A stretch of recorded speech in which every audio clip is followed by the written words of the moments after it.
Hey everybody, welcome back to another Slime Fun filled episode with your host Boomer, and today we are here to talk about SlimeTinker. That's right, Tinker's Construct has found its way into Slime Fun. Talk about exciting. Sefiraat's done a phenomenal job. So many items have already been brought into these. There's almost an infinite number of possible combinations. So far we have 65 times 65 times 12. Do the math. That's how many combinations we have of items here in Tinker. Let's take a look and see. First of all, let's talk about the machines, then we'll get into the actual process. We have a workbench specifically for crafting Tinker's Construct items. And by the way, it acts as an enhanced crafting table, so you can use it for both. Once you've created your tool, you can craft it in here. Now, any tool or weapon consists of three parts. The handle, or what we're actually going to call the rod, the head of it, such as the pick part of the pickaxe, and a binding agent that brings the three together.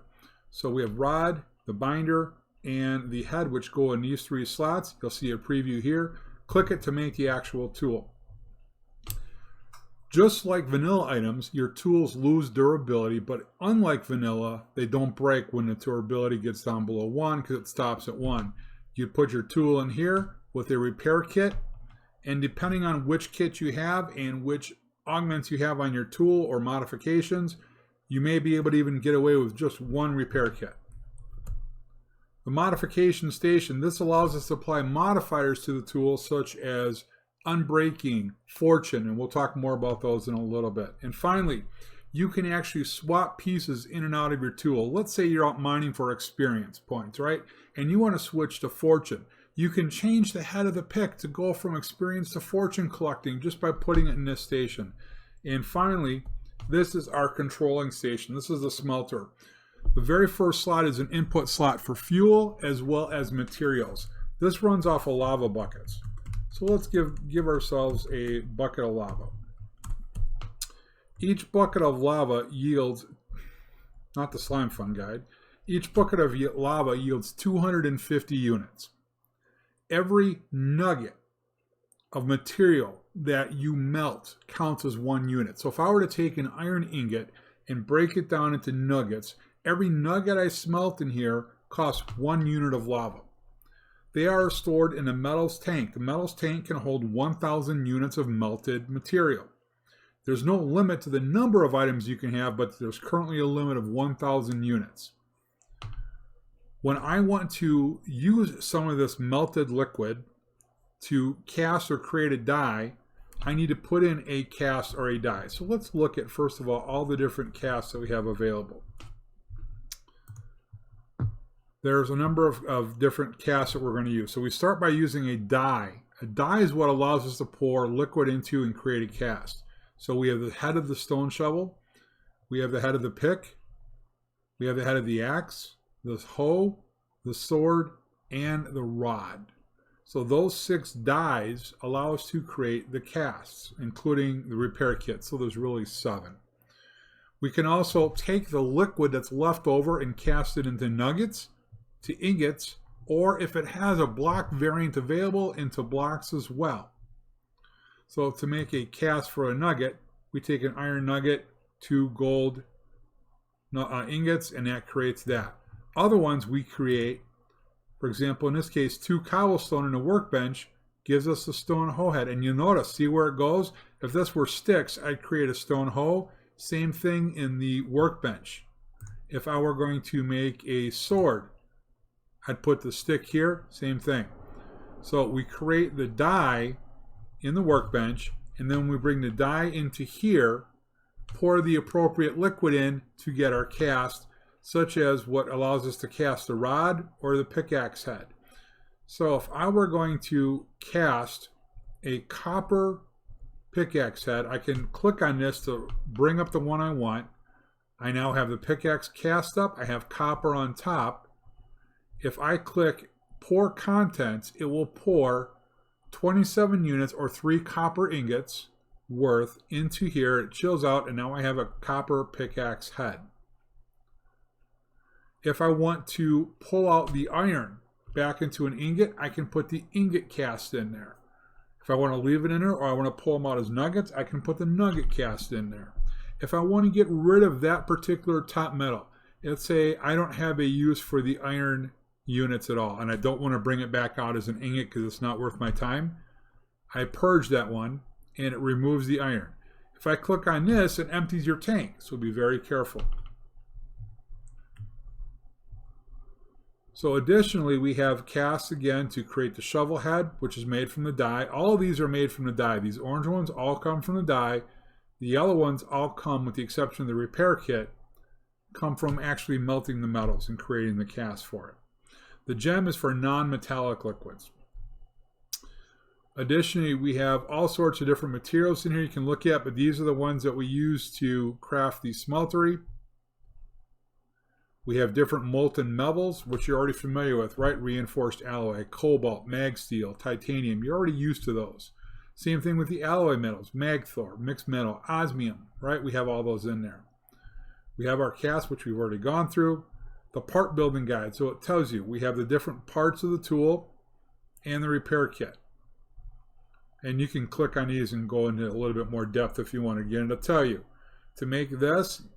That will help you make, once you've made, the die, you can make the cast, which then allows you to create the actual part of the shovel or whatever material it is that you're making. So we start out with stone.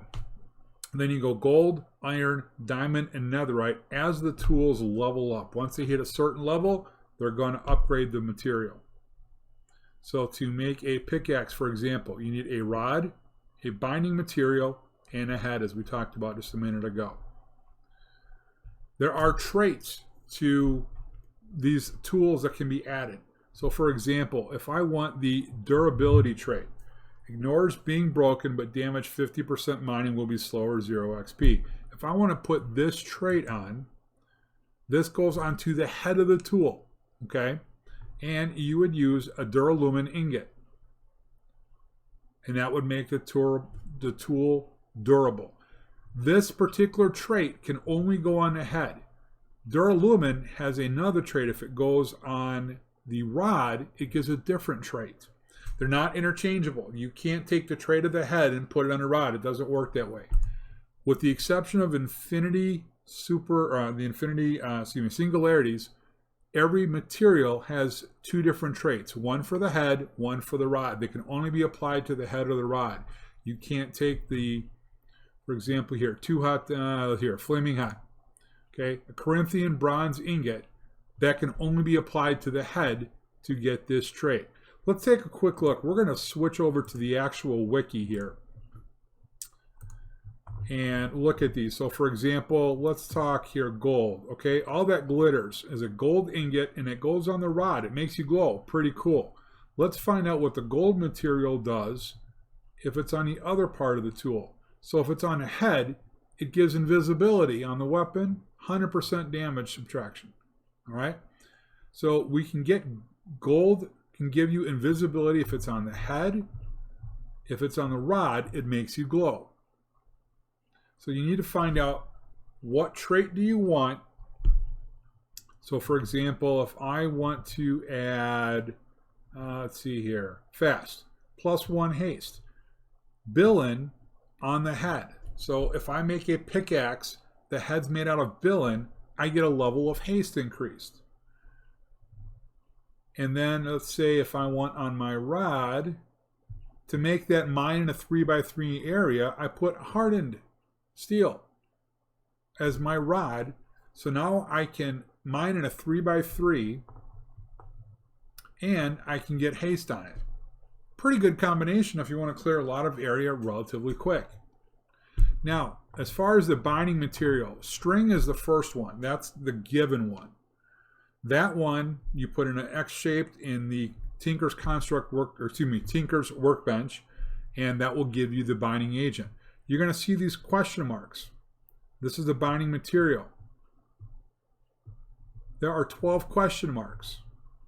There's potentially 12 different scenarios where you can use binding agents. Think items that look and act like string. I found 6 so far. So there's still a few more I got to figure out. So let's come back to Minecraft here. And by the way, we are in 1.17.1 now. We are fully upgraded. So I'm going to put my material in here. So let's say I give myself copper ingots. Okay, we put the materials in here. They melt down and you see them go into the tank. Each ingot, again, is 9 units. A nugget is 1. A block, if it's available, is 81. And then I can simply put the cast in here that I want, in that case for the pickaxe. If I need to make a rod, I think I have 2 heads here. Yep. Let's see. Let's give myself duralumin ingots, and let's do 3 of those. So now we're going to cycle duralumin to the top. We're going to make our rod.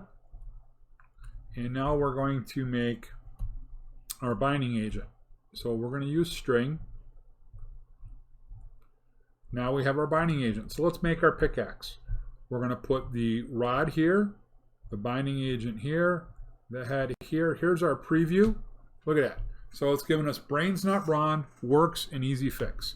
Works is really, it simply works.